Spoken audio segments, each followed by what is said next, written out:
Alright, so let's take a look. We're going to find the distance of AC. So AC is this value, this one right here, right? So we've got legs of 2 and another leg of 10, right? So the distance of the length of AC, I can just write that as AC, okay?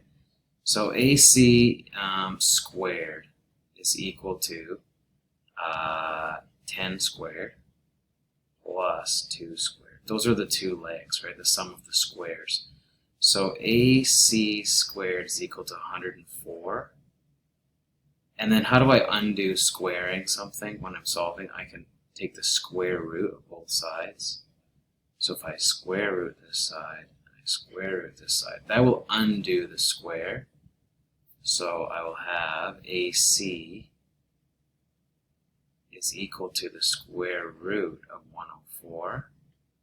And so then AC is approximately 10.2 units. So EF, we can see EF here. We've got 4 units on one leg, 5 on the other. So EF is equal to, and I'm just going to skip straight to the square root of the sums. So that would be what, 16, so 4 squared plus 5 squared. Because we know we're going to take the square root, right? EF is approximately 6.4 units.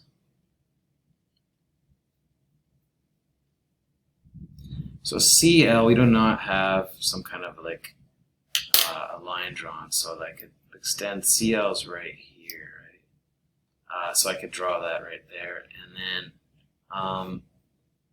you can see that we've formed a right triangle here, right?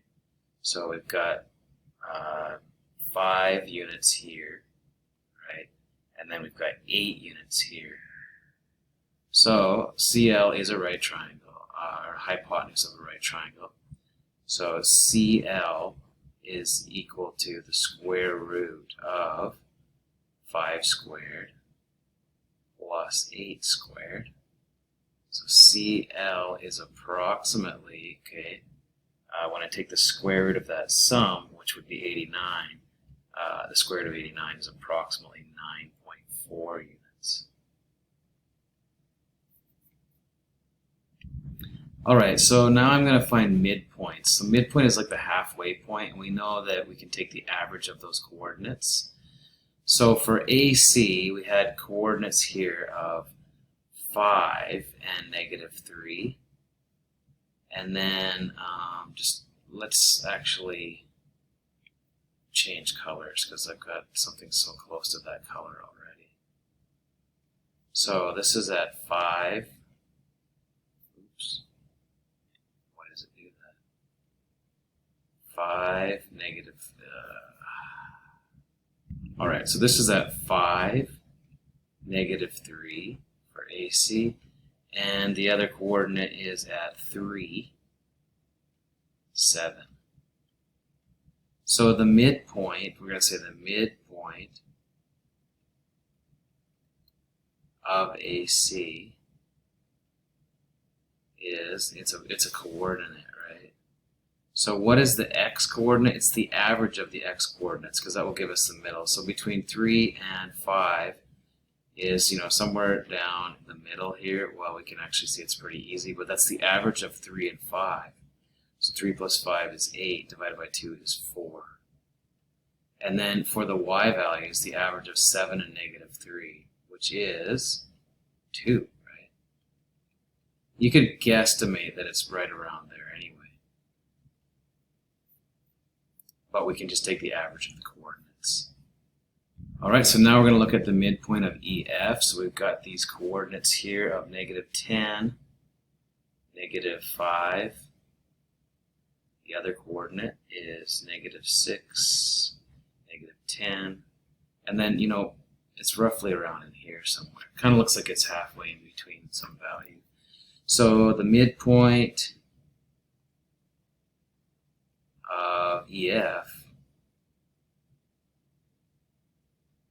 is equal to, okay, let's look at the x coordinates. So it's going to be the average of negative 10 and negative 6, so it'd be negative 16 divided by 2, so negative 8. Just, does that look reasonable? So like I think this is negative 6, so it'd be down here. Yeah, I think so. Yeah, it's in between those. And then the averages of negative 10 and negative 5, well, that's negative 7.5, which is right about here. So yeah, so that's negative. We can also say, instead of using a decimal, we could say negative 15 halves. Okay.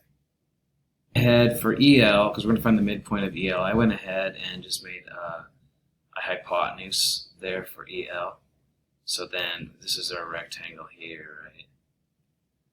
And so I've already got these coordinates for E, but for L, the coordinates were negative 2, negative 1. Okay? So to find the midpoint of EL, the average of the x coordinates, so we've got negative 10 and negative 2, that would be negative 6, right? So negative 6. And that makes sense. In between negative 10 and negative 2 is negative 6, so this would be 2, 4, 6, so like down here somewhere.